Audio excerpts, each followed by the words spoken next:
with investigations that matter. Bringing in news that affects your life. With sports, entertainment, and business news, so you don't miss a thing. Experience resourceful coverage with depth Every night.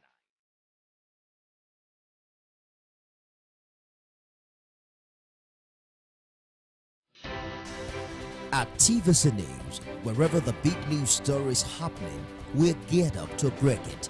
TVC News, first with breaking news. Every major news story is with many perspective and layered with different levels of impact. Hello. What time did this happen?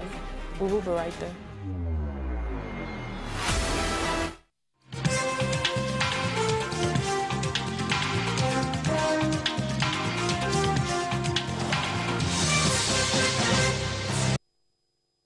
Hello and welcome to the Thursday edition of Journalist Hangout. I am Esther Mokwariola. Today on the program, FCT Minister Nyesom Wike dares PDP leaders to expel him for serving in President Tinubu's government. And later on the show, police arrest a female arms supplier with 566 live ammunition in Kebbi State. I will be hanging out with Asukwo James and Emeka Madnagu, while Kebbi State Commissioner for Police Samuel Titus Musa will join us for discussion on insecurity in the state. Journalist Hangout starts now.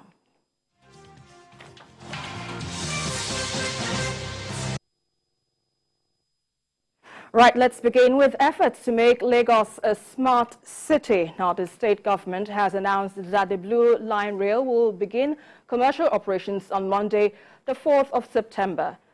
Managing Director of the Lagos Metropolitan Area Transport Authority, Abimbola Akinyajo, noted that partial passenger operations will begin on Tuesday from 6:30 to 10 for the morning peak and the afternoon peak from 4 to 9:30 p.m. She added that the operations will start with 12 trips for 2 weeks, which will later be increased to 76 trips per day. And according to her, the full length of the train trip from Marina to Mile 2 will cost about 750 naira, but the 50% discount, and as announced by the governor, Babajide Sanwo-Olu, on all public transportation fees applies to the train ride. Well, let's share the story by TVC News senior correspondent Adedoja Salam Adeniyi with you. The Blue Line Rail is believed to be one of the solutions to the Lagos traffic nightmare.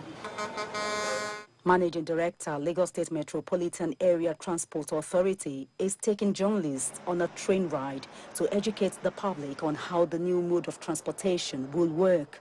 But there are steps to be taken before they get on board. Buy a carry card, register yourself on it, and top up.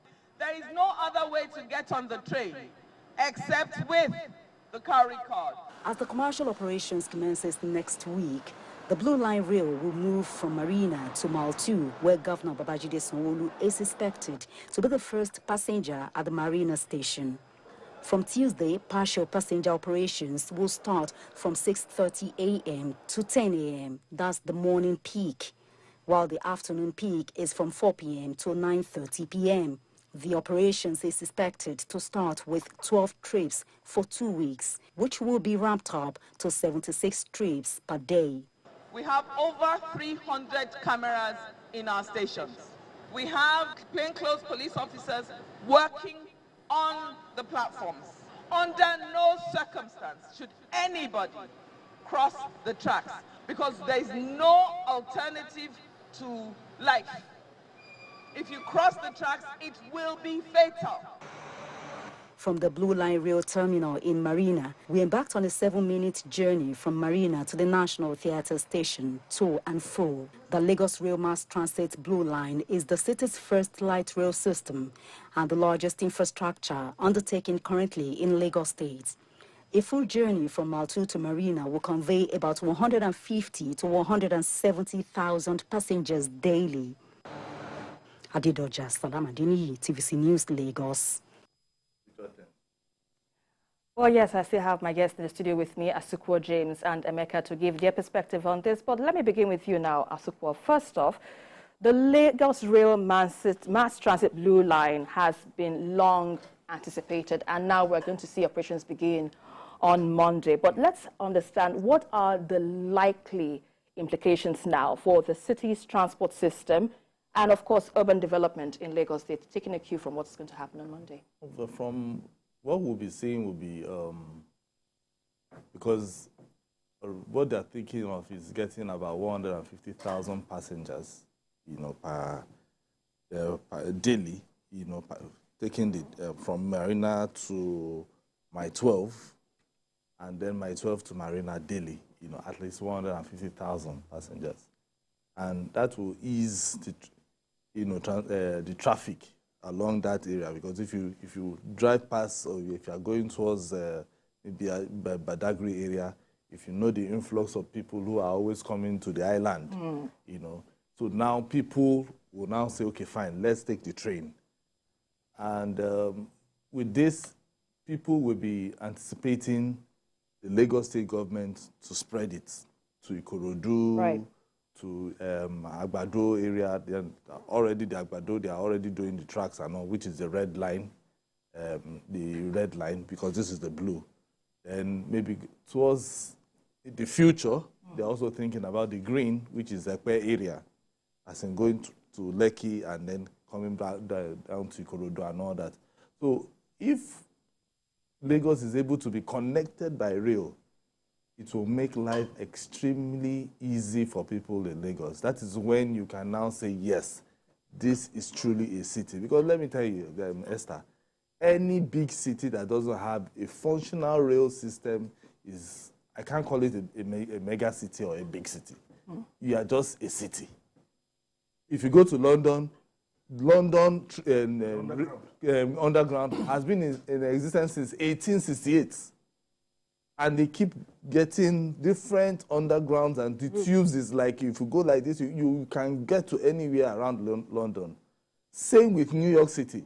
Sometimes if you're in New York City, sometimes you'll be hearing the sound. The traffic will be up, but the trains are all moving down. So we want a city similar to what is obtainable outside. If the people go and then they will say, yes, that I want to drop my car and I want to enter the train, and then the train is faster. Not only faster, it's even cheaper. So I want to go to Agbado now. I know that, okay, fine, if I get to Yaba, I should be able to get to Agbado in less than 45 minutes or 30 minutes. Like this one now, from Marina down to my 12. If I'm driving, I know it will take me close to an hour or 2 hours, if not 3 hours.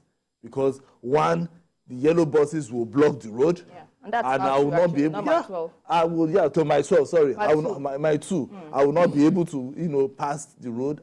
But now I'm just, in less than how many minutes, I'm already there. So this is what we want the Lagos State government to start thinking of. Lagosians will be highly elated if the whole of Lagos is being connected by rail. It's a huge project. This is the first time I will see any subnational in Nigeria will be undertaking this. I know there was a time that Amechi wanted to do a monorail, but it never came up, But if this starts maybe on September, as they have promised on Monday, it will be a big success and a huge victory for the governor. Right, well, point taken there. Now, Emeka, interestingly, we understand that there is a 50% discount on the state-owned transport systems. Now, how might this affect commuters' choice and overall utilization of public transportation in Lagos?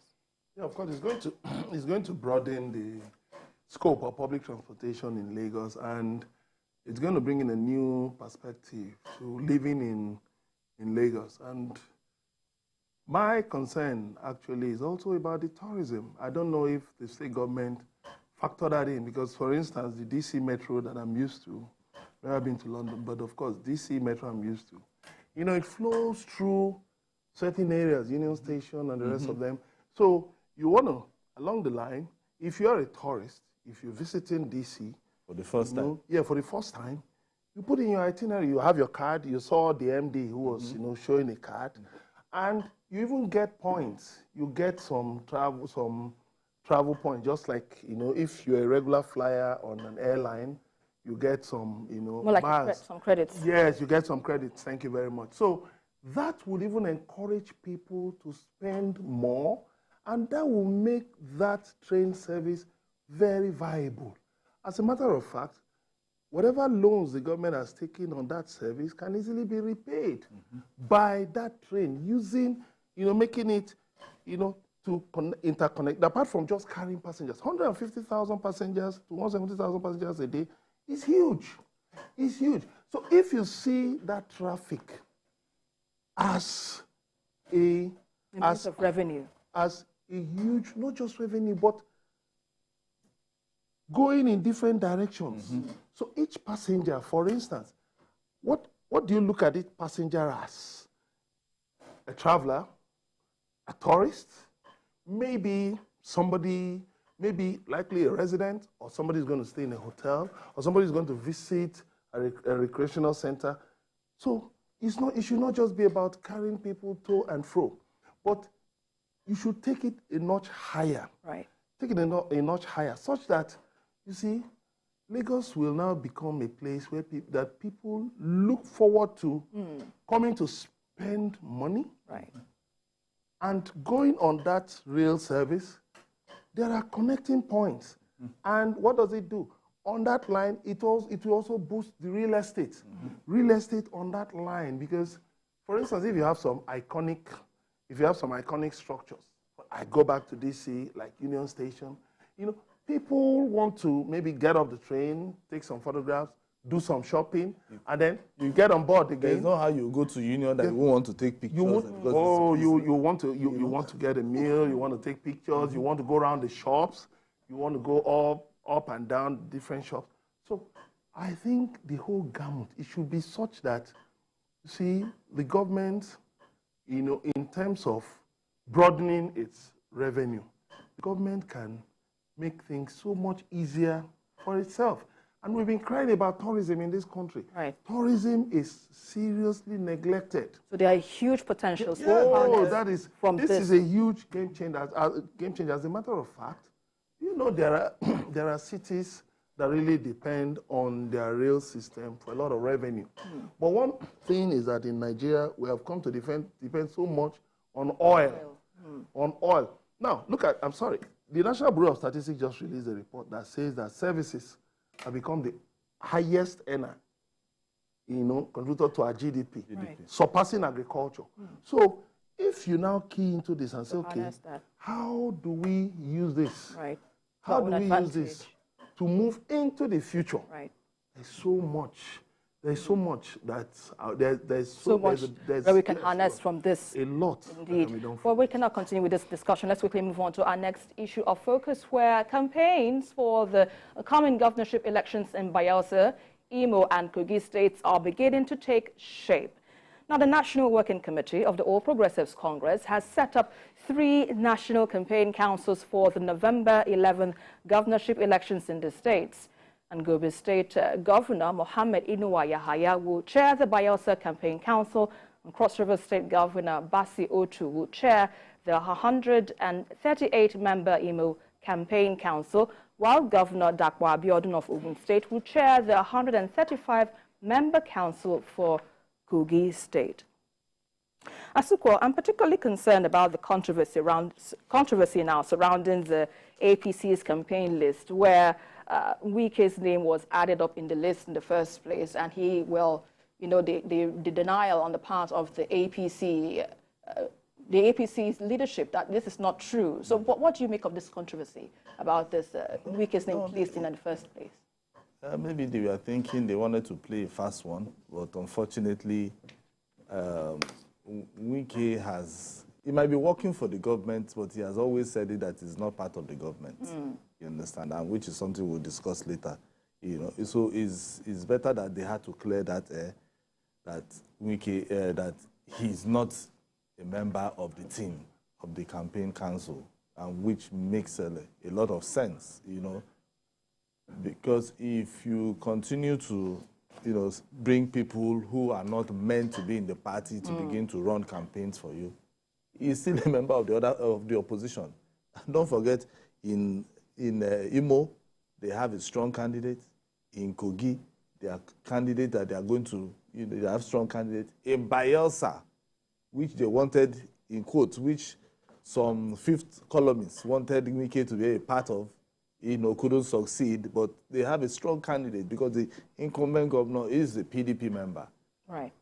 And putting Wike in amongst that list means that how will he now go against his party, even though he's aggrieved with his party? But good that they have sat down, they've realized that, no, he shouldn't be part of this. And the PDP actually put his name also as part of the campaign council. Right. So Wike is not part of it. So APC has a tough task, and if you are going to go one after the other in terms of the states, then you know that they don't need Wike for now. So they just have to face their battle themselves.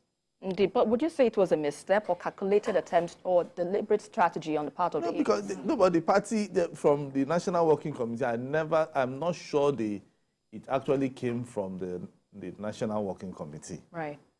It might just be a social media invention, Oh, really? Yeah, that's what I think. But Wike yesterday said he wasn't consulted. Did he say that? Because he has never for once said he was a member of APC. He might meet or be working for APC, but for once, he has never said he wants to work for APC, but he wants to work for President Tinubu. So there are two different things. Yes, Nigerians might be saying that he's playing with words, but my own is that Wike has never shied away from saying that I am working for President Tinubu, I am not working for APC. And he said it yesterday too, if you watch that interview. Right. So, Michael, still on the same issue, because, it might be, a little bit dicey, because this is a party that has a member in its fold, which is not a member of its party, and we see these controversies staring the party in the face. But let's understand, how might this affect the perception of the APC to the electorate, seeing the inclusion and exclusion of Wike in the party in the first place? Well, of course, like they say, all politics is local. And you can't pick Wike from the top of the tree when he doesn't have any connection with the root. What am I talking about? Wike was governor of Rivers State. So for you to draft him into APC, we have to start from his ward in Obiakwa local government. Right. And that's a tough one. That's a tough one because that means he will have to subsume himself under the leadership of Rotimi Amechi, then other heavyweights in APC in Rivers State, and Wike won't do that. Wike is a very proud man. He won't do that. And don't forget that there was a time Wike also helped to save PDP from crumbling. Wike has really contributed a lot to PDP. So for anybody to think you can just prize him like that, Wike is not somebody, he has his eyes on the future. And then he knows, of course, too. I think it was Doe Ediri that led the campaign council for Osun State, for PDP in Osun State, and PDP won. So when you're going to such a place, and you want to take Wike to Bayelsa, of course, what are you trying to do? Bayelsa it doesn't operate the same politics as Rivers State, because even your candidate in the APC candidate in Bayelsa State, Timi Praise Silva, he has his own core areas, but the governor is also on ground. Doe Ediri is on ground. So if you try to maybe, you're not really sure that Doe Ediri can deliver, okay, let's bring in Wike so that maybe what he did in 2023 elections in Rivers, maybe he can do it in Bayelsa. That's a big miscalculation. Right. It's a big miscalculation because don't forget, Wike single-handedly helped PDP in Edo State. He was on ground with Governor Obaseki. So definitely this guy, PDP has not announced his own campaign council. So definitely these guys are making their calculations. So I think the APC should also really watch it because there's also some disenchantment in APC in Bayelsa State. In Kogi State, there's serious disenchantment. In Kogi State, yes. So the man who moved from APC to SDP, Ajaka, is a strong force. Yes, and he's making. He's a strong force. If you take away Governor Bello, Yaya Bello, honestly, I don't know how Ododo can beat Ajaka.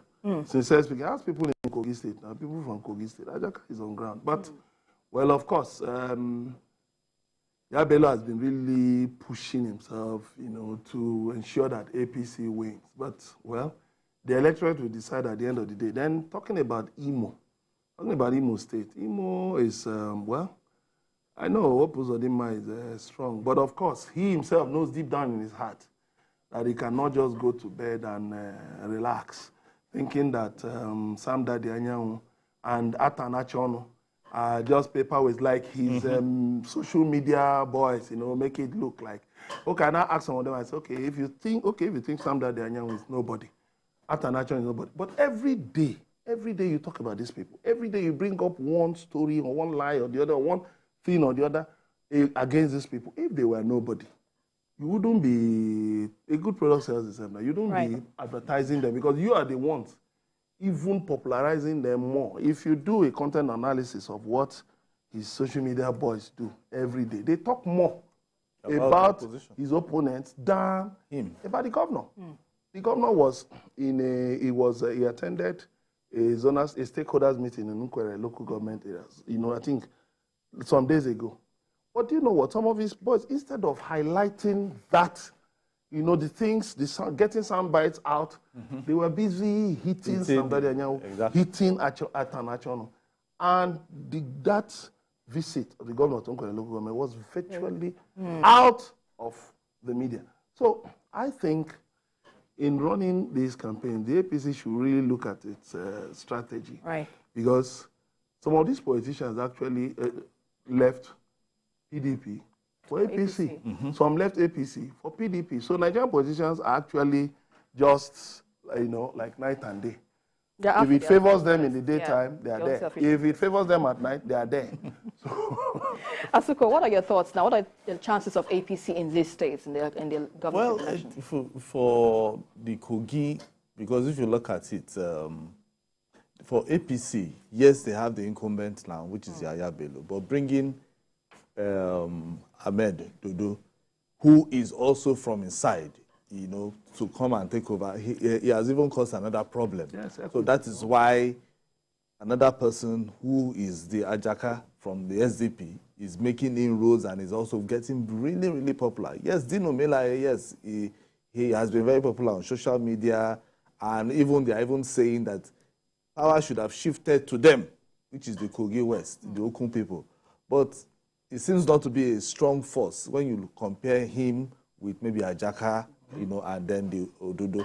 So APC is going to struggle, for them to be able to get the numbers, because whether you would like or we don't, if you look at these elections, even in Bayelsa too, Bayelsa, Timipre Silva was one-time governor and is going against a sitting governor who is from the Bayelsa Central.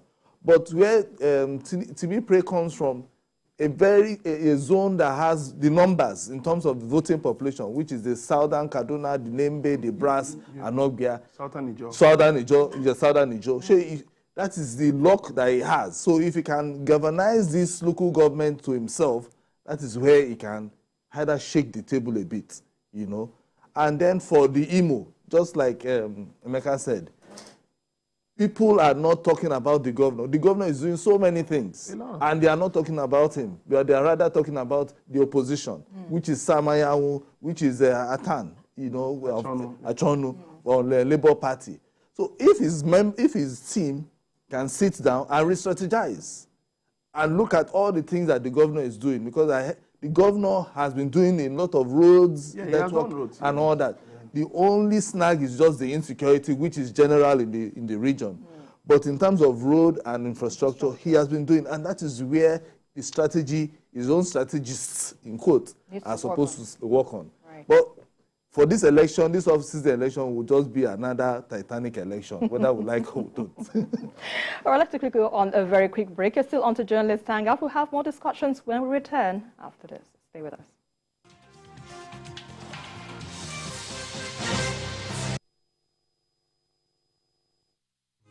In the the busy traffic, your car breaks down. Car horns blast. Your car is pushed aside. You call for help. Phone battery blinks and dies. You take a cab. Few miles, tire bursts. What a day. Frustrated, sweating, and tired. Nearing home, darkness envelops the street. Wow! Just one house is bubbling with life.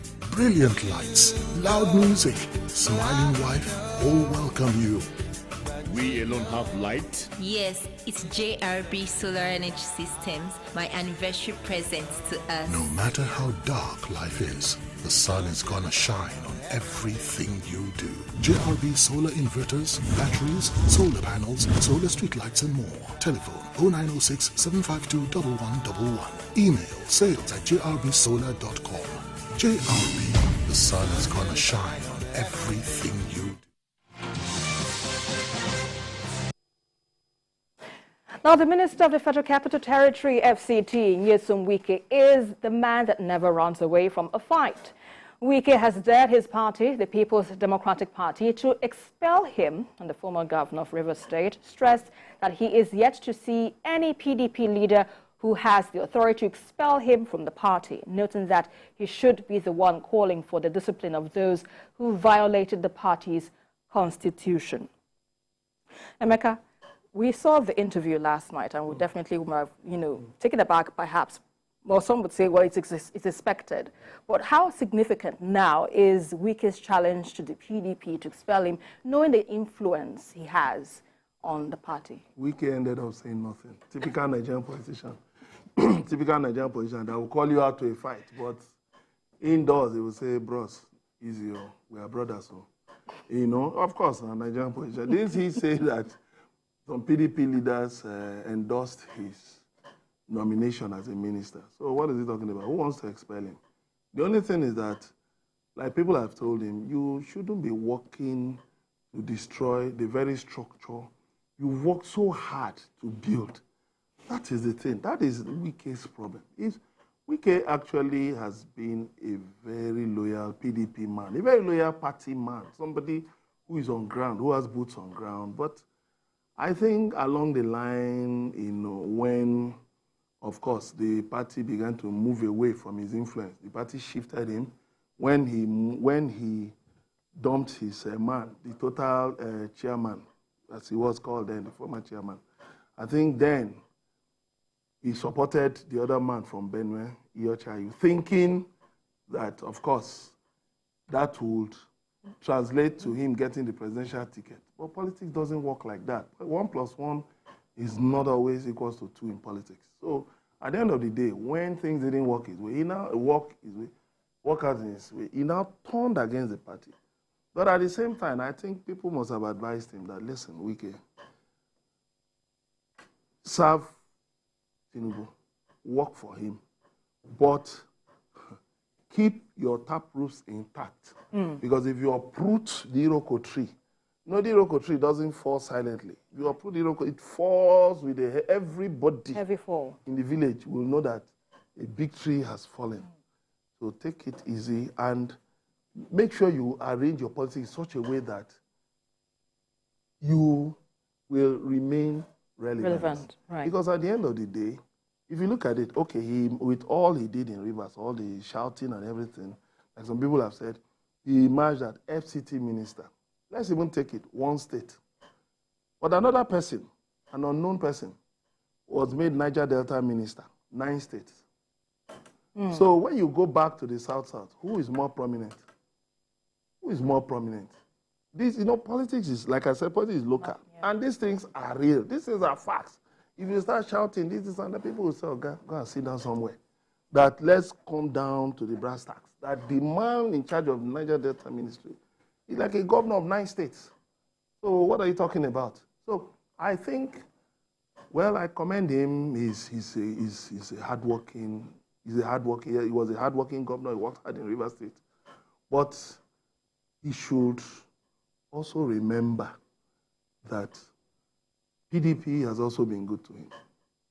It's his party. I don't belong to PDP. But I believe that if you belong to a fold, also remember that your own people are there. Like he alluded to it, I produce a governor, I produce this, I produce this, I produce this. So I think he should play his politics well. Indeed, playing politics well. Asukwa, what are the potential consequences if PDP or if Wike is eventually expelled from the party?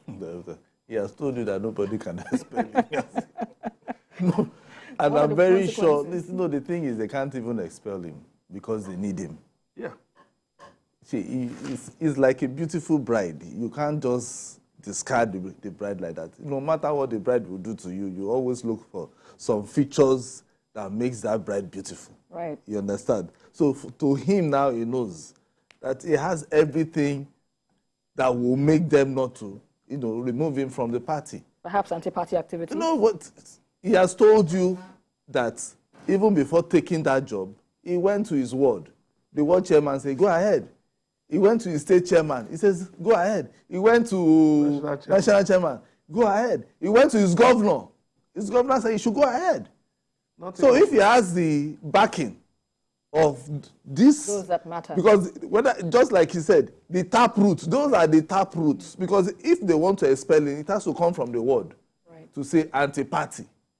Before it will now go to the national. If at all they will even get there. To Oshomole. That is, if at all it will even get there, safe. Because I think since he's no more a governor, by the time he gets to the state, they can remove him. But because he's a national figure, the national chairman can intervene and say, okay, fine, we don't want him. But he has these people. If these people are giving him that backing and saying, go ahead, and he's also saying it, that he is not leaving the party, but is working for somebody, like saying, I'm working for my friend, but I know I have my party is still there, That is why he refused to, go there, participate in the APC campaign council for this, for Bayelsa elections, governorship election that is coming up. So he just wants to work for the president, but he remains a PDP member till today. And I think we should just respect that his decision. Yeah. And his decision is not his own. His decision is that of is collective. Right. You understand? It is the people who told him, the people who he holds. Let me tell you, Esther, if the ward chairman tomorrow comes and says he doesn't want to Wike anti-party, he's gone. Because all he needs is just signatures of people from his ward. And that is all. Oshomole, we were thinking that it won't be possible. It will happen in Oshomole's time. Yes. Right before our eyes, And they can do it. Because he's no longer, yes, he might be a very strong man in Rivers, because he still has his people there. But for now, he has been saying that why he was angry then was because there was no equity, and he's still fighting for that equity, fairness, and justice up till today. And do you know that even the PDP themselves, I'm sorry to say, they have not called them to say, how do we settle this matter? Since the election ended, they are still fighting, they are still in the tribunal. But they've not even said, okay, fine, let's come together again and see how we can even settle this matter. Because that is where he will now know that, these people are even serious in solving this problem. Reconciliation. Yeah. But they have not. Everybody is just waiting for the tribunal to come. And whatever decision, so it is now when they now decide that, okay, they have failed, they will now remember, come, let's reconcile. No. It is even now, how you know your friends is when you are in a difficult situation. So let's assume that Wike is in a difficult situation now. He doesn't know, he's confused. Let's assume that. He needs people to tell him, okay, come, let's solve this problem. And that is where the reconciliation comes in. You understand? But if they are not doing it now, they are waiting, okay, fine, let the results go the other way. Then they will now show him that, hey, Shehu told you. Because I feel that is what PDP is waiting for. But I can tell you for free, if they call him now and say, let's reconcile, what were the issues? And then they look at their constitution. Okay, the constitution back then, he was saying that you can't have a northern chairman and a presidential candidate from the same zone. Yeah. So one person has to resign, the national chairman, but they refused. Right now, they have an acting chairman who is from the north, but they don't have a presidential, they have a presidential candidate who is still in the tribunal. So it's something they can sit down and then they begin to redraw their map. Right. You understand? So calm frayed nerves, because he still has his five friends are still there. Whether they won or they did not win, but they are still there. The G5 club. Yes. One of them is a governor. Yes, and that's what I'm saying. They are still there. So he can always galvanize his 5 friends to cause problems. So why not call all of them? 5 friends. So and others, they have others. Fire Oshe that he was not even a governor is part of them. You know, Donald Duke and all of them, they are still there. So you call all of them, okay, let's redraw this map. 2027, how do we face this battle? And then from there, I think he will be happy that way. Rather than waiting and allowing him, he's taking the shine off the PL. Well, let's leave it at that for now because we cannot continue anymore with this discussion. Let's quickly move on to our next issue where it is fresh leadership and renewed vigor for the police in Kebbi State and in the fight against insecurity. Now, the new efforts are yielding results as the State Command of the Nigerian Police arrested a female suspect in possession of 566 rounds of live ammunition. And the suspect, who is from Baba Dago village, Maru local government area of Zamfara, was on her way to deliver the ammunition at Berna village in Kebbi State when she was arrested. Well, joining me much later on the show will be the Commissioner of Police in Kebbi State, Samuel Titus Musa, who will be giving his perspective on this very discussion. But first off, let's quickly discuss this matter here in the studio with you, Asukwo and Emeka. Let's understand in the security in this region. Let me start with you, Asukwo.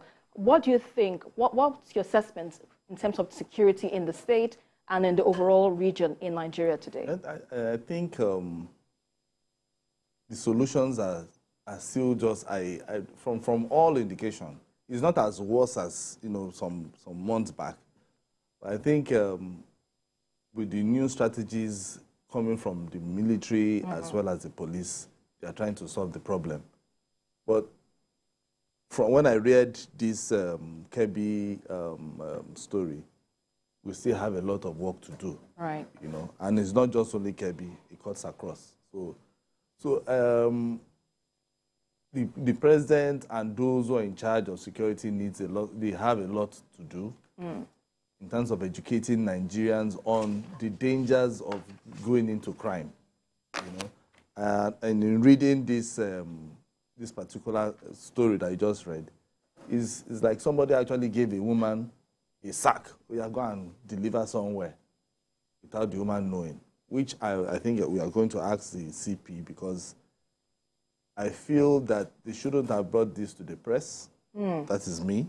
As a journalist, I'm just being crazy about thinking. Why do you say so? Because if somebody says, okay, because she took the sack to the soldiers and then the soldiers to the police, I feel the police should have gone ahead and said, okay, fine, who is the person that is supposed to get who gave it to you and where's the final destination? That is just me, Yeah. I think I'll commend the Commissioner of Police. I read the statement he issued. Yes, I commend them. But the point is that, look at some of the suspects paraded. They are youths. We need serious reorientation of a lot of youths. The youths, yes, because when you have this idol, a lot of idol youths, a lot of youths, they are impressionable. They can easily be recruited to crime. For this lady, she may have, it's possible she knew that she was carrying such a consignment. It's possible she didn't know. But of course, I think even from the National Security Advisor needs to really look into this reorientation to make sure you cut off supplies, because it's also part of the problem. People who supply these things, sometimes they may know that the things they're carrying are leather stuff, but they may not know to the extent to which such can be used, the extent of destruction that can be, done with such things. Or they may know, they may be aligned or affiliated with the people behind such evil acts.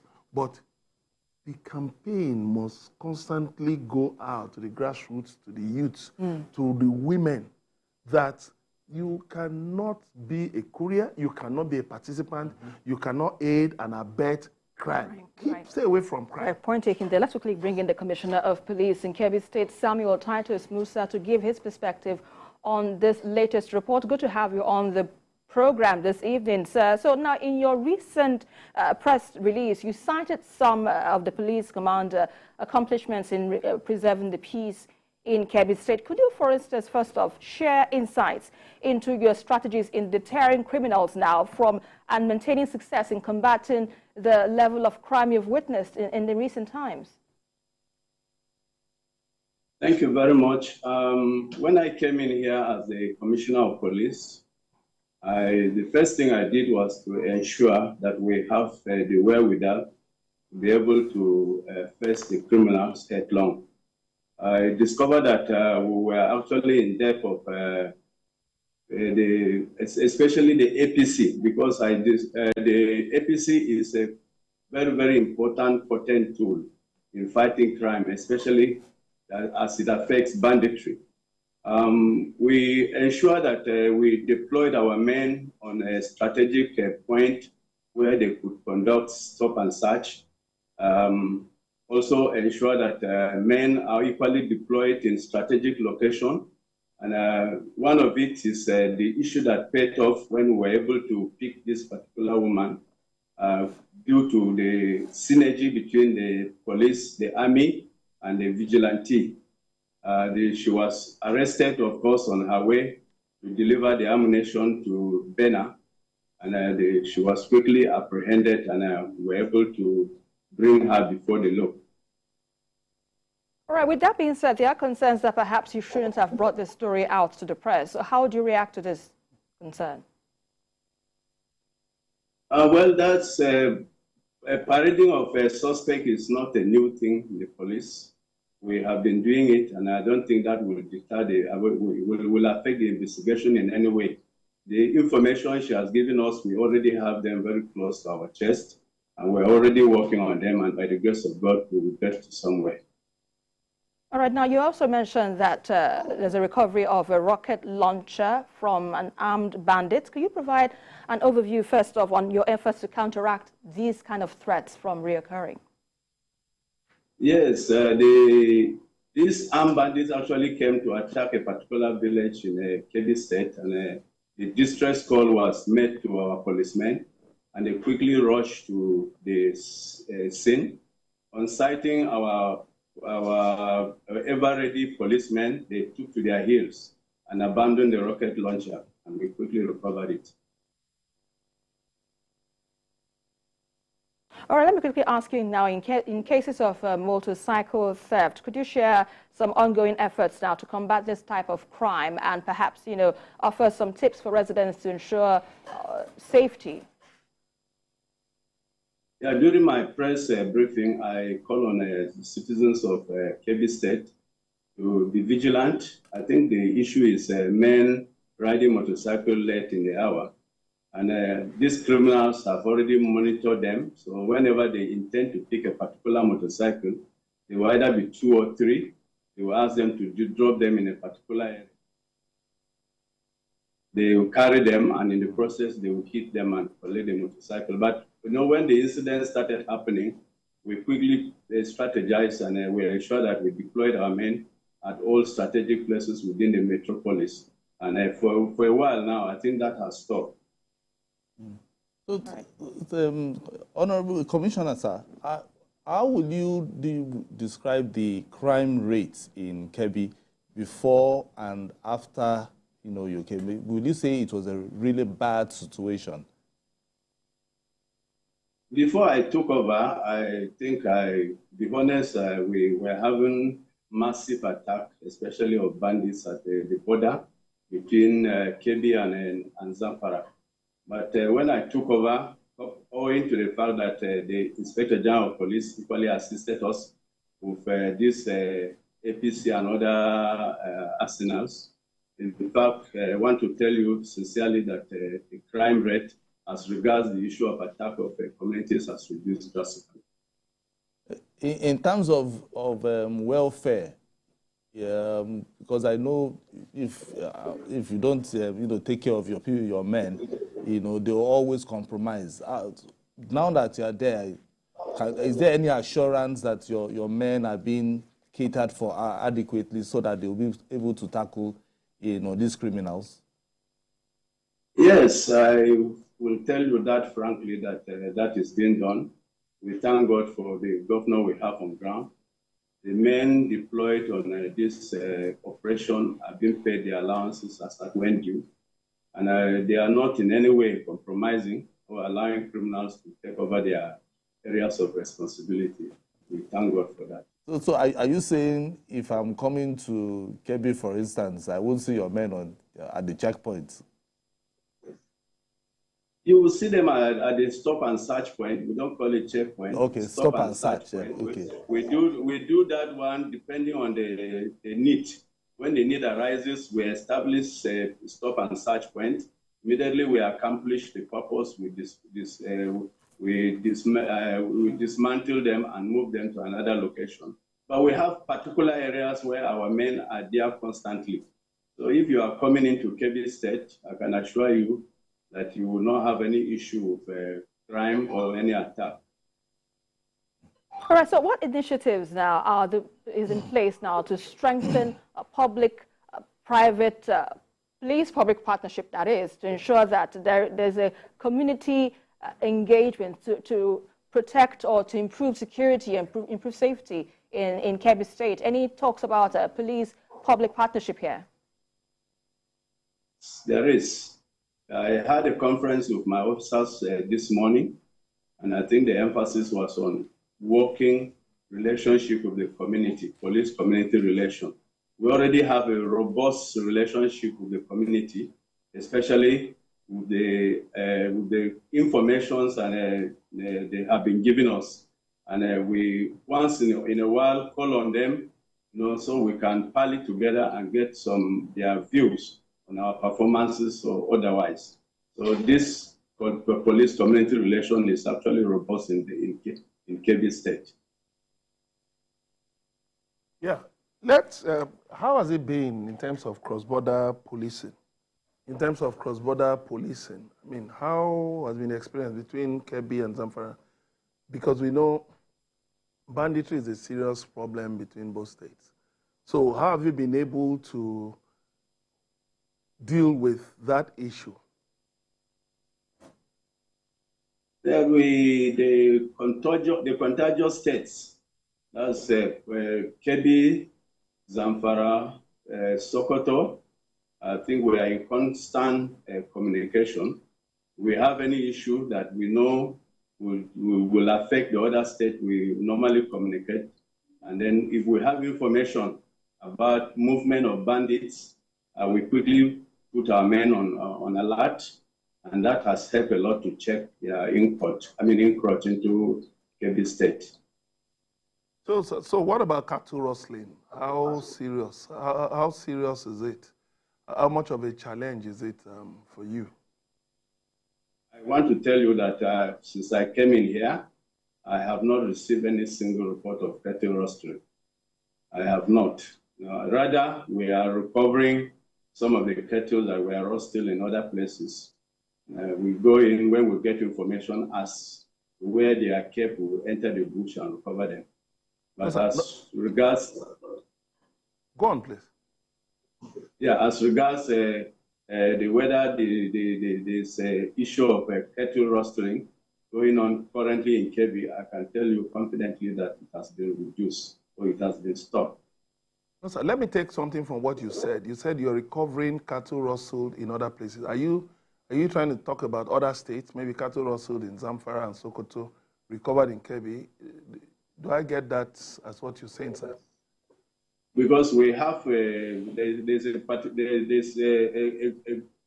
a number of cattle that we recover. Currently, they are in Yauri, and we have called on members of the public to come and identify them, and they have done that. So, we didn't catch the rustlers, so to enable us know whether they were taken from Zamfara or Sokoto anywhere. But the owners came from different parts of the country to claim their cattle. Okay, sir. The Inspector General of Police has talked about providing security for schools. and ensuring that pupils, students can take their studies in a secure environment. In Kebbi, what are you really doing concerning that? We are really working hard and collaborating with the school authorities and the vigilante. I was there when the IG launched the Safer School program, and we are waiting for the anchor persons. As soon as they come in, we will be able to connect them to all the boarding schools where they will be able to set up their gadgets. But for now, in Kebbi, I believe and I want to tell you that the teachers or the schools are cooperating with the police because we make regular visits. We make it a point of duty that patrol teams must visit them on daily basis, both day and night, and then ensure that they give them assurance that we're on ground in case of any eventuality. All right, let's talk about the issue of vandalism and the theft of aluminium transmission wires in Kebbi State. Now, with these concerns, what measures are being put in place to prevent this from reoccurring, and how can residents assist now in preventing such incidents? Yeah, the few people that were arrested, I think they took advantage of the ongoing road project that His Excellency has commenced within Kebbi Metropolis. So they went and they were trying to remove these cables. So through our discussion with the governor, I passed instruction to my commanders and the DPOs, and of course, while they were on it, some of them were apprehended. Some were also arrested based on information. And we've already put machinery in place to ensure that there is no repeat performance of such act. While members of the public too have been encouraged not to keep quiet when they see any of these things going on. They should be bold enough to report to us so we can take action. And finally, we understand you'll be retiring very soon. What legacy would you say you're leaving behind for the police command? Yes, by the grace of God, I am retiring next week, Tuesday. And my joy is that since I came into Kebbi here, I've been able to chart a trajectory that I believe whoever is coming to take over from me, will have a framework to work with so he can continue to maintain the peaceful atmosphere we're enjoying in the Kebbi State. My joy equally is that I want to thank the Inspector General of Police for giving me this opportunity to serve as the Commissioner of Police in Kebbi State. Hitherto, some people believe that certain officers are not competent, they cannot hold command. But he did it. And today, I am proud of him, and I have not disappointed him. Indeed. I'd like to thank you very much, Commissioner of Police in Kebbi State Command, Samuel Titus Musa, for your insights on Journalist Hangout this evening. Thank you so much. And with that, it's a wrap on the show this evening. Many thanks for watching. I'd like to thank my guests in the studio, Asukwa James and Emeka Madnagu. I hope I got that correct. Thank you very much. Thank you so much for your insights on the show this evening. And that's it on Journalist Hangout tonight. Join us again tomorrow for another episode of the program. You can watch a repeat broadcast of the show at 11. You can also join us on Sunday from 1:30 to 3:30 p.m. And we are also on YouTube at youtube.com/TVC News Nigeria. I am Esther Makwariola. Bye for now, and God bless Nigeria.